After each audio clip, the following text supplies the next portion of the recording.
Сайн байцгаана уу? Өнөөдрийн бичлэгээ хүрэхэд бэлэн боллоо. Калифорни Чина Хилсот Мотовинд өргөн чөлөөнд байрлах нэгэн энгийн байшинд 60 настай Шүүкүр Аягпар амьдардаг байжээ.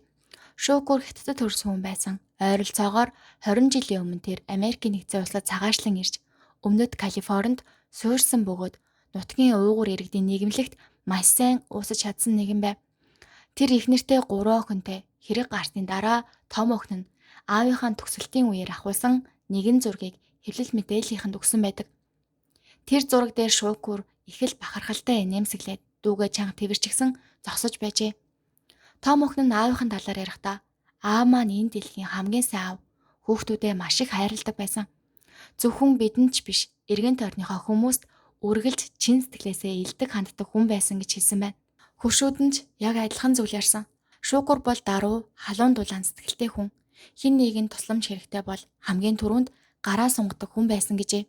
Түүний танил Адам Нати хэвлэлд өгсөн ярилцлагатаа Шүүкүр хэд хэдэн жижиг бизнес эрхэлдэг байсан бөгөөд гэр бүлийнхээ цорын ганц амжиргааг залгуулдаг хүн нь байсан гэж ярьсан байна. Тэгвэл ийм энгийн амьдралтай, гэр бүлтэй хайртай энэ хүний амьдрал 2026 оны 7 дугаар сарын 29-ний орой хэдхэн минутын дотор оронгоороо иргэсэн юм. Тэр орой 10 цаг 5 минутын орчимд Шүүкүрийн гэрийн цахилгаан гинэт тасарчээ. Өмнөд Калифорнид 7 дугаар сар бол зуны эд халуун үе. Цахилгааны хэрэглээ огцом нэмэгдэж, эрчим хүчний сүлжээнд хэд ачаалал үүсгэн байдаг. Тиймээс цахилгаан тасрах нь тийм ч ховор зүйл биш. Гэхдээ энэ удаа нэг маш хачирхалтай зүйл болсон. Шүүкүрийн гэр бүл тухайн хороололд ганцаараа харанхуйд үлдсэн байв. Харин хөрш айлуудын гэрэл бүгд тасаалтай хэвээр. Өөрөөр хэлбэл цахилгаан тасарсан ганцхан айл нь Шүүкүрийнх байсан. Шүүкүр тэр үед үүнд нэг сэжиг аваагүй бололтой.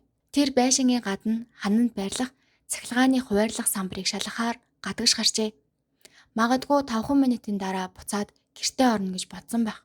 Гэвч тэр орой Шүүкүр гэртээ буцаж ирээгүй. 10 цаг 14 минутын үед Монтевд өргөн чөлөөний оршин суугчдаас хэд хэдэн яаралтай дуудлага дараалан ирж эхэлсэн байна. Эхний дуудлага нэгэн оршин суугч гудамжнаас 2-3 удаа буун дуу сонслоо гэж мэдээлжээ. Тэгээд дуудлаггүй 2 дахь дуудлага, дараа нь 3 дахь дуудлага. Өөрийгөө GR гэж танилцуулсан нэгэн хөрш арай дэлгэрэнгүй зүйл ярьсан байна. Тэр гараажтай байсан. Тэгтэл гинэт буун дуу сонсогджээ. Тэр эргэж гадагш хартал харанхуй дундаас хэн нэгэн өвдөж айл сандарсан байдалтай орилох чимээ сонссон байна. Өөр нэг нэрээ нууцлсан гэрч бүрч илүү аимшигтай зүйл харсан. Тэр Шүүкүрийн гэрийн үүдний зам руу нэг машин ухарж орж ирэхийг харжээ. Тэгээд тэр үед хэн нэгний хашгирах дуу сонссон. 2 хүн машины тээш рүү ямар нэг зүйлийг хүчээр чихэж байгааг харсан байна. Машин тэр даруй хурдтай цугтжээ. Тэр ямар нэгэн зүйл нь хожим нь Шүүкүр байсан тодорхой болно. Оройн 10 цаг 15 минут эргүүлийн машинууд хэргийн газар руу хөдлөлөө. Энэ бол тайван нэр хүндтэй хотын захын хороолол. Гэтэл буун дуу гарсан. Хэн нэгэн тусламж хүсэж орилсон. Тиймээс цагдаа нарын хувьд энэ бол хамгийн өндөр түвшний шуурхай ажиллагаа шаардах нөхцөл байв. Цагдаагийн радио холбоогоор сэжигтний машины тухай мэдээлэл тасралтгүй дамжиж байлаа. Оройн 10 цаг 20 минутын орчимд Сан Бернардино тойргийн цагдаагийн албаагчид Шүүкүрийн гэрийн гадаа иржээ. Газар дээр цус байсан, гэхдээ хохирогч байгаагүй, сэжигтнүүд ч байгаагүй, хин ч алга. Яг тэр үед ойр орчимд эргүүл хийж байсан цагдаагийн албаагчид радиогоор нэг мэдээ өгсөн байна. Тэд сэжигтний машины тэмдэгтээ таарч буй мөнгөлөг өнгийн машиныг олж харжээ. Машин замаар явж хэргийн газараас холдохыг оролдож байв. Эргүүлийн машин тэр даруй дохионы гэрлээ хасаагаад машиныг зогсохыг шаардлаа. Гэвч сэжигтэй машины жолоо зогсонгүй. Тэр үргэлжлүүлэн явсаар л байв. Оройн 10 цаг 30 минутын орчимд сэжигтэй машиныг зогсоожээ. Шүүкүрийн гэрээс 3.2 км-ч хүрэхгүй зайд. Чина өргөн чөлөөний ойролцоох Вандеринг хийл гэх газар. Машин нэгэн байшингийн орцны замын хажуу зогссон байна. Удалгүй хэд хэдэн цагдаагийн машин сэн шиг байралтайгаар машиныг бүсэлжээ. Цагдаа нар бууга гаргаж цагдаагийн машины хаалгыг халахвч болгон хамгаалтын байрлал эзэлсэн байна. Энэ бүх үйл явдлыг ойролцоох айлын хамгаалтын камер бичиж үлджээ. Сэжигтэй машин дотор 2 хүн байсан. Эглээд зочигтын талын хаалга онгов. Настай эрэгтэй 2 гараа толгой дээр өргөн машинаас бууж ирээд цагдаа нарын тушаалыг даган аажуухан урагш шалхаж эхэлжээ. Тэр ямар ч эсэргүүцэл үзүүлээгүй, харин жолооч огт өөр үйлдэл хийсэн. Цагдаа нар бууга түүн рүү чиглүүлсэн байсан. Анхааруулгач өгч байсан. Гэвч жолооч бүгдийг үл томсорлон машинаас бууж ард тал руу налхжээ. Хяналтын камерын бичлэгтээр с ิจ гтэн багажийг онгойлгож байгаа нь харагддаг. Тухайн үед цагдаа нар багажин дотор юу байгааг огт мэдэхгүй байсан. Тэгээд багажны халга нэгтлээ. С ิจ гтэн багажны дотор байгаа зүйл рүү буугаа чиглүүлв. Тэгээд гохоод арсан. С ิจ гтэн буудсан даруйд цагдаа нар хариу гал нээжээ. Дор хаяад 6-7 удаа буундуу гарсан байна. Цагдаа нарын сум жолоочийг олон удаа онож машины ар хэсэг тунжээ. Цагдаа нар аажуухан машин руу ойртож эхлэв. Тэд машины ард хүрээд онгорхоо тээж рүү өнгөж харлаа. Тэнд нэг эрэгтэй хэвтэж байсан бөгөөд тэр бол шүүкүр байжээ. Цагдаа нар тэр дайруу түргэн талсан дуудаж шүүкүр болон буудуулж унсан жолоочд анхны тусламж үзүүлэхийг оролдсон байна. Хэдхэн минутын дараа эмнэлгийн баг иржээ. Гэтэл айл хэдийн оройтсон байв. Шүүкүр нас барж жолооч бас нас барсан. Хэрэг эндээс бүр хачирхалтай болж эхэлсэн байна. Цагдаа нарын өмнө хэд хэдэн маш том асуулт гарч ирэв. Нэгдүгээрт хэрв с ิจ гтнүүд шүүкүрийг алхал зоригтой байсан бол яагаад гэрийнхэн цахилгааныг зориуд тасалсан юм бэ? Яагаад түүнийг гадагш гаргаж ирээд хулгайлсан юм бэ? Яагаад машины багаж нь хийсэн юм бэ? Хэрв зүгээр алах байсан бол гэрийнхэн өмнө шууд буудаж болох байсан. Хоёрдугаарт цагдаа нар машиныг бүслэх үед зүгтах боломж үндсэндээ байхгүй болсон. Гэтэл тэр яагаад өөрийнхөө амийг аврахын оронд багажийг нээж дотор байсан хохирогч руу дахин буудсан юм бэ? Тэр яг л өөрийн амийг аврахаас илүү шүүкүрийг заавал алхан чухал мэт ашигласан. Гуравдугаарт тэгвэл ямар ч эсэргүүцэлгүйгээр бууж өгсөн зорчигч энэ бүх хэрэгт ямар үүрэгтэй байсан юм бэ? 2026 оны 7 дугаар сарын 30-нд цагдаагийн хүнд гэмт хэрэг мөрдөх хэлтэс хэргийг нарившин шалгаж эхэлсэн байна. Эхний өдрүүдэд маш олон таамаг гарчээ. Зарим хүн үүнийг зүгээр л дээрмийн хэрэг гэж бодсон. Магадгүй шүүкүр цахилгааны самбараа шалгах гэж гараад гэрт нь нэвтрэх гэж байсан дээрэмчидтэй санамсаргүй таарсан байж болох юм. Өөр хүмүүс үүнийг гэмт бүлэглэлийн өшөө авалт байж магадгүй гэж үзжээ. Гэхдээ дээрмийн хэрэг гэсэн таамаг нэг л нийцэхгүй байв. Ердийн дээрэмчид гэрийн эзнийг олж харвал цухтах нь илүү түгээмэл.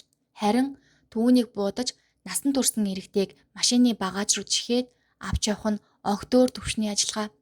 Түүнээс гадна энгийн дээрэмчин байшингийн бүх цахилгааныг зориуд таслах шиг ийм нарийн бэлтгэл хийх шаардлагагүй. Гэмт бүлэглэлийн өшөө авалт гэсэн хувилбар шүүкүрийн өнгөрсөн амьдралтай нийцсэнгүй. Хэрэг гарсны дараа шүүкүрийн гэр бүл асар их цочролд оржээ. Том охин нь ярилцлагын үеэр камерын өмнө уйлж аавыг минь хэн алахыг оролцсныг үнэхээр мэдэхгүй байна. Би огт ойлгохгүй байна. Зүгээр л аавыгаа эргэж ирээсэй гэж хүсэж байна. Аавыгаа нас сахиж хөгшөрж байгааг нь харахыг хүсэж байна гэж хэлсэн байна. Сэтгүүлчид түүнээс аавтаа нь хэн нэгний өшөө авах хэмжээнд хүргэх бизнесийн асуудалд оролцож байсан юм болов гэж асуужээ. Охин нь үнэхээр мэдэхгүй байна. Би ч та нартай адилхан гайхаж байна. Яагаад ийм зүйл болсныг мэдхийг хүсэж байна гэж хариулсан байна. Энэ хооронд цагдаагийн анхаарал баривчлагдсан хүн рүү төвлөрч эхэлжээ. Түүнийг байцаалтын өрөөнд асууж эхлэхэд мөрдөгчдөд нэг шин чиглэл гарч ирсэн. 7 дугаар сарын 30-ны шөнө хэд хэдэн орон нутгийн цагдаагийн газар болон холбооны агентууд хамтран нэгжлийн ажиллагаа явуулжээ. Нэгжлэг хийсэн газар нь Чино хийсээс ойролцоогоор 48 км-ийн зайтай Оранж Каунтигийн Ирван хотод байрлах нэгэн байшин байлаа. Цагдаа нар байшин дотроос олон тооны цахим төхөөрөмж, бизнестэй холбоотой бичиг баримт, төрөл бүрийн бүртгэл хураа авсан байна. Тэгээд эдгээр бичиг баримтыг нэг бүрчлэн шинжээш эхэлжээ. Мөрдөгчд удалгүй нэг зүйл ойлгов. Хэргийн жинхэнэ асуулт Вонтовд өргөн чөлөөний цусд газар байгаагүй. Хариулт нэг компани дотоод баримт бичигт нуугдаж байжээ. Тэр баримтуудаар дамжин нас барсан жолооч болон баривчлагдсан зорчигчийн хэн болохыг эцэслэн тогтоосон байна. Шүүкүрийг буудсан жолооч нь 67 настай Бо Жампин. Харин зорчигчийн суудалд сууж байсан хүн нь 66 настай Бо Жинцаан байжээ. Тэр хоёр төрсөн ах дус. Тэр байтугай Ирван хотын нэг байшинд хамт амьдардаг байжээ. Шүүкүрийн том охин сэтгүүлчдэд энэ хоёрын нэр өөрт нь танил сонсогдож байна гэж хэлсэн байна. Нэгэн хөршинч сүүлийн хэдэн жилийн турш Бо Жампин болон Шүүкүрийг хэд хэд удаа хамт байхыг харсан гэж мэдүүлжээ. Ингээд шүүхийн бичиг баримт, бизнесийн бүртгэлүүд нийтэд ил болж эхлэхэд хэргийн гол учир аажмаар тодорхой болсон. Шүүкүр болон Бо Жампин танихгүй хүмүүс биш байжээ. Тэд олон жилийн бизнесийн хамтрагчид байсан. Нийтэд ил болсон бизнесийн бүртгэлийн мэдээллээр тэд хоёулаа пенч, үл хөдлөх хөрөнгийн хөрөнгө оруулалт, хөгжлийн компанид өндөр албан тушаал хашиж байжээ. Тус компани Ереван хотод төвтэй Америк нэгдсэн улс болон Хятадын хоорондын санхүүгийн гүйлгээ үл хөдлөх хөрөнгийн хөрөнгө оруулалтаар мэргэжсэн компани байсан байна. Компани бүтцээр 67 настай Бо Жинпэн гүйцэтгэх захирал, харин 60 настай Шукур компани нарийн бичгийн дарга болон бүртгэлтэй төлөөлөгчөөр ажилладаг байжээ. Гэхдээ Шукурын ажил зөвхөн бичиг цаасны түвшинд байгаагүй. Тэр санхүүгийн удирдлагч оролцдог байсан. Албан тушаалын нэр нь захиргааны ажил шиг сонсогдох боловч үнэн хэрэгтээ компанийн өдөр тутмын ажиллагаа, хууль зүйн бичиг баримтын ажилд маш гүн оролцдог хүн байжээ. Бизнесийн бүртгэлээс харахад Бо Жинпэн болон Шукур дор хаяж 2 компанид хамтрагчаар бүртгэлтэй байсан байна. Тэр 2 компани хоёулаа тухайн оны их хэрэгүүлсэн шүүхийн маргаанд холбогдсон байжээ. Бүр тэдгээрийн нэг хэрэг нь Шукур алагдахаас хэдхэн хоногийн өмнө шүүхэд орсон байна. Тухайн үед компани санхүүгийн байдал маш муу байжээ. Сүүлийн 1 жилийн турш ноцтой хямрал үргэлжилсэн. Маргааны гол төвд Пасадена хотод байрлах 20 сая $20 үнэлгээтэй орон сууцны барилга байв. Шүүхийн баримтаар энэ барилгад ойролцоогоор $7.5 сая хөрөнгө оруулахаар төлөвлөсөн байжээ. Гэвч хөрөнгө оруулалт нь тэдний хүлээсэн өгөөжийг авчирсангүй. Бо Жинпэний найз хөрөнгө оруулалттай холбоотой англи хэл дээрх цахим бичиг баримтуудыг Бо Жинпэнд байнга орчуулж өгдөг байжээ. Тэр ярилцлагатаа тухайн төслийн ард талын нөхцөл байдлыг тайлбарласан байна. Төслийн ард асар их хэмжээний мөнгө байсан. Тэр мөнгө компани дотор гадна маш ноцтой зөрчил үүсгэжээ. Бо Жинпэн нэг зүйлд итгэдэг болсон байна. Орон сууцны өмнөх удирдлагууд болон холбогдох хөрөнгө оруулагчид өөрийг нь өмчлөх эрхээ бүрэн авах, удирдлагын эрхээ хэрэгжүүлэхэд зориудаар саад болж байна гэж тэр үзжээ. Тиймээс удирдлагын эрхээ буцаан авахын тулд шүүхэд хандсан байна. 2026 онд энэ компани дор хаяж 2 иргэний шүүхийн маргаанд оролцжээ. Тэдгээрээс хамгийн чухал нь 2026 оны 7 дугаар сарын 27 оны даваа гарагт үүссэн хэрэг байсан. 7 дугаар сарын 29-нд Шукур хулгайлагдаж алагдсан.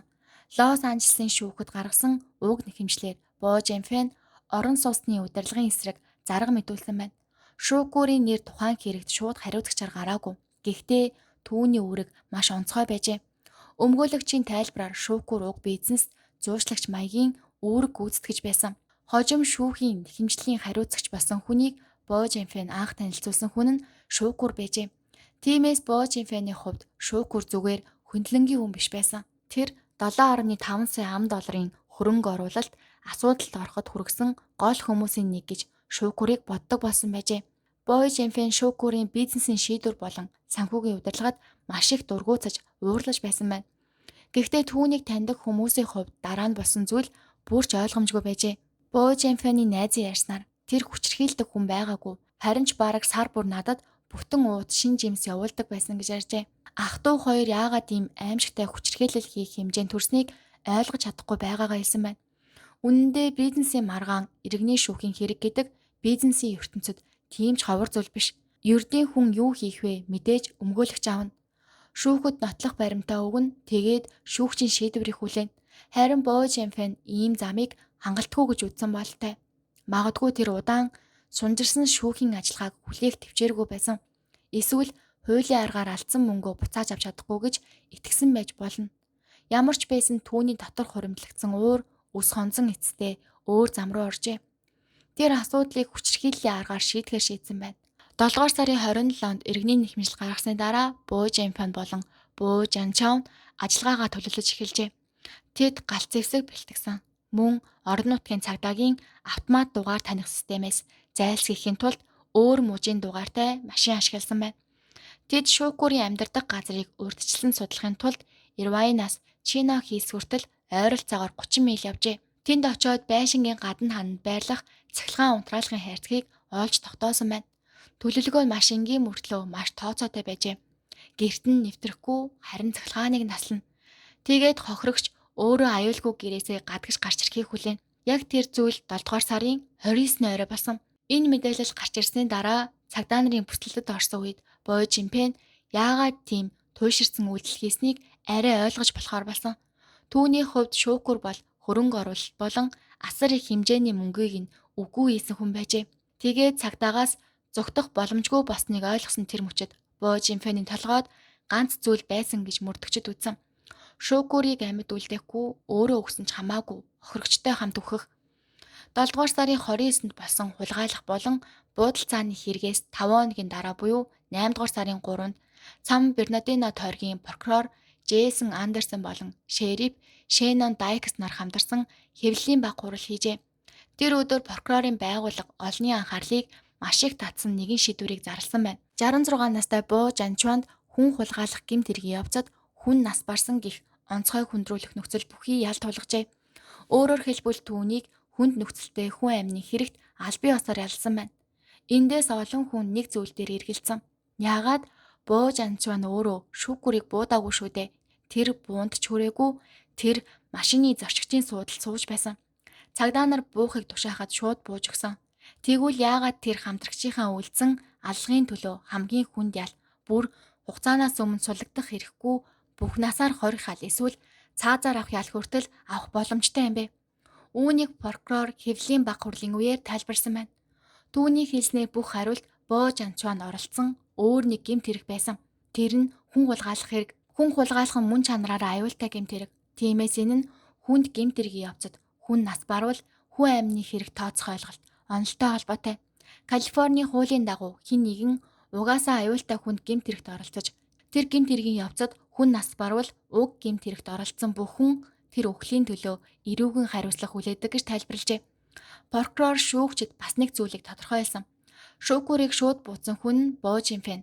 Тэр цагдаа нарт буудууч нас барсан. Гэхдээ Бо Жанчван энэ бүх ажиллагаанд оролцсон гэдэг нь өөрөө түүнийг хүн амины хэрэгт эрүүгийн хариуцлага хүлээлгэхэд хангалттай гэж прокурор үзэж байв. Прокурорын танилцуулсан нотлох баримтаар Бо Жанчван юу болж байгааг мдээгүй хүн байгаагүй. Харин ч эсэргээрээ прокурорын хэлснээр Бо Жанчван хохирогчийн гэрлөө очихоос өмнө гэмт хэргийн зорилго, хэрэгжүүлэх төлөвлөгөө, хүн хулгайлах ажиллагаа гээд төлөвлөгөөг бүхэлд нь бүрэн мэдэж байсан гэж бид үзэж байна. Тэр хохирогчийн үхэлд хүргэсэн үйл явдлын бэлтгэл болон хэрэгжилтэнд оролцсон. Тиймээс энэ аллагын төлөө эрүүгийн хариуцлага хүлээх ёстой гэв. Сан Бернардино тойргийн дээд шүүхэд болсон анхны шүүх хуралдааны өдөр 66 настай Бо Жанчван гартаа гавтай улбар сар хоригдлын хувцастай шүүхийн танхимд орж иржээ. Түүнийг шүүхийн хамгаалтын ажилтнууд дагалдаж байсан. Хурал удаан үргэлжлээгүй.